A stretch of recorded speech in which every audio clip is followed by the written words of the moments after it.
Hello बच्चों, कैसे हैं आप लोग। आज हम लोग क्लास 11 के लास्ट पोयम जिनका नाम है फादर टू सन, इसके बारे में डिटेल एक्सप्लेनेशन देखने वाले हैं। इसके जो पोएट है उनका नाम है एलिजाबेथ जेनिंग। चलिए इसके फर्स्ट पैरा पर आते हैं। I do not understand this child thought we have live together now in the same house for years. I know nothing of him, so try to build up a relationship from how he was when small at have I किल।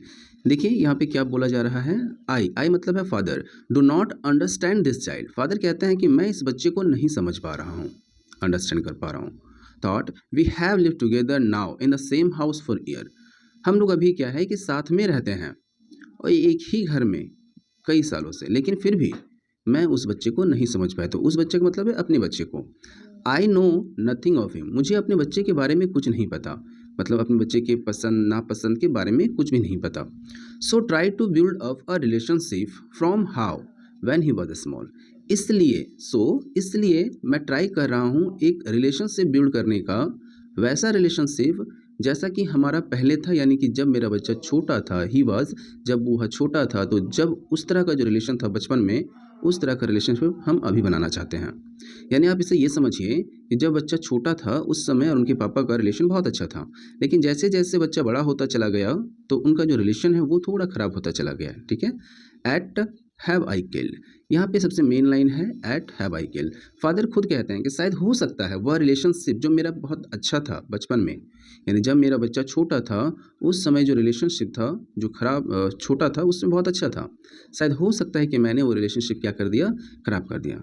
ठीक है, ये आपका first para में बताया गया है। चलिए इसका सेकंड पैरा पर आते हैं। सेकंड पैरा पर डिस्कस करते हैं। The seed I spend or sound it where the land is his and none of mine. We speak like a stranger, there's no sign of understanding in the air. This child is built to my design at what he love I cannot share. ठीक है, अब समझते हैं। यहाँ पे seed का मतलब ऐसे होता है बीज, लेकिन यहाँ पे है पिता का इमोशन, है ना, फादर का इमोशन। तो द सीड आई स्पेंड और साउंड, मैंने वो सीड जो बोया, साउंड किया मैंने बोना, है ना, वेयर जहाँ पर, द लैंड इज हीज, जहाँ पर लैंड का मतलब ज़मीन होता है, लेकिन इस पोएम में जो सन है, सन का हार्ट है ना।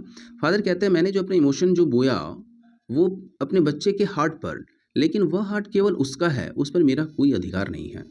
फिर से समझते हैं कैजुअली क्या है कि द सीड, उस बीज को मैंने बोया उस जगह पर, उस लैंड पर जो उसका है वो मेरा नहीं है। तो आप ऐसे समझिए सीड का मतलब है द इमोशन ऑफ फादर और लैंड का मतलब द हार्ट है सन का। ठीक है, तो यहाँ पे क्या है, मैंने जो इमोशंस को बोया वो ऐसी भूमि पर बो दिया जो उसका है, मेरा नहीं है।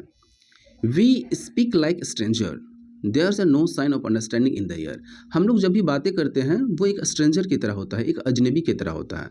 There no sign of understanding in the air, हम लोगों के बीच में अंडरस्टैंडिंग का कुछ भी ऐसा नहीं मिलता है। लाइक ईयर का मतलब है जिससे हम लोग फील कर सकते हैं, लेकिन उसे ठीक नहीं कर सकते हैं, हम लोग उसे देख नहीं सकते हैं। तो वही चीज़ है कि फादर और सन एक ही घर में रहते हैं और कोई भी अगर अजनबी वहाँ पर जाएगा, कोई भी अगर जाता है तो वो देख सकता है कि दोनों के बीच में जिस तरह का स्ट्रेंज वाली बातें हो रही है, उससे साफ पता चल जाएगी कि दोनों के बीच में आपस में बनता नहीं है।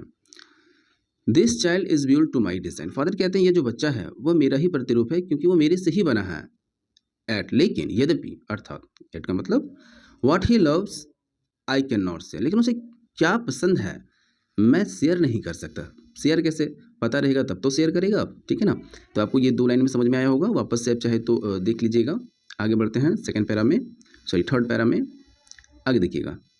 Silence surrounding us, I would have him prodigal returning to his father house, the house he no rather than see him make and move his world, I would forgive to him sapping from sour a new love।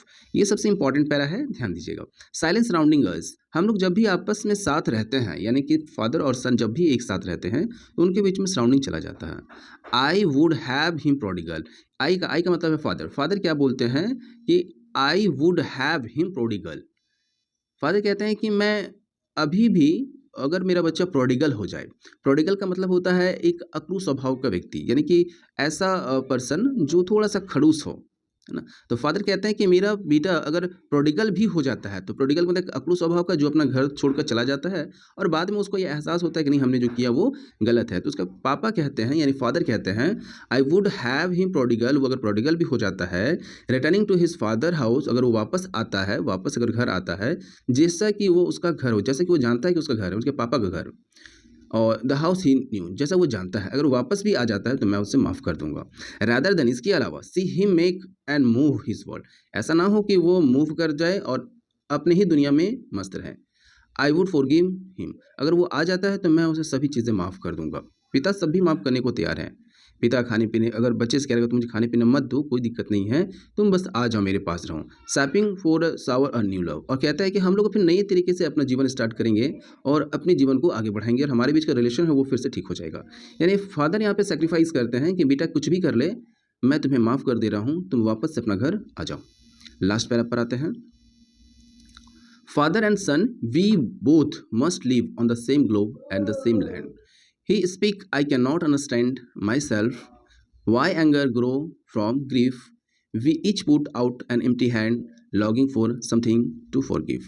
देखिए, father and son दोनों we must have live on the same globe. Father और जो सन है दोनों एक ही globe में रहते हैं और साथ ही साथ एक ही लैंड पे रहते हैं। अब यहाँ पे ही का मतलब हो जाता है उसका सन, है ना। सन कहता है he speak, I can not understand my self, मैं अपने आप को नहीं समझ पा रहा हूँ। वाई, क्यों? एंगर ग्रो हो जाता है जब भी ग्रीफ होता है, ग्रीफ यानी कि दुख से वो ज़्यादा भर जाता है उसका सन, तो क्यों उसे गुस्सा आता है अपने पिता को देखकर। We each put out on empty, दोनों हाथ आगे बढ़ाना चाहते हैं लेकिन दोनों का हाथ जो है वो एम्प्टी है, खाली है, यानी कि दोनों को आपस की रिलेशनशिप को ठीक करना चाहते हैं लेकिन जैसे ही वो सामने आते हैं तो उसके पास वो शब्द नहीं होते जिससे कि वो ठीक, lagging for something to forgive. अब ऐसा उनके पास कोई शब्द नहीं होता जिससे कि वो अपनी इस रिलेशनशिप को पूरी तरह से ठीक कर पाए। तो ये एक पिता और एक सन के बारे में छोटा सा पोएम था जिसको लिखा गया था एलिजाबेथ के द्वारा। तो उम्मीद करते हैं कि आपको ये पोएम समझ में आया होगा। अगले वीडियो में इसका इम्पॉर्टेंट मोस्ट ऑब्जेक्टिव क्वेश्चन और सब्जेक्टिव क्वेश्चन डाल दिया जाएगा। फिर मिलते हैं दूसरे वीडियो में, तब तक के लिए जय हिंद।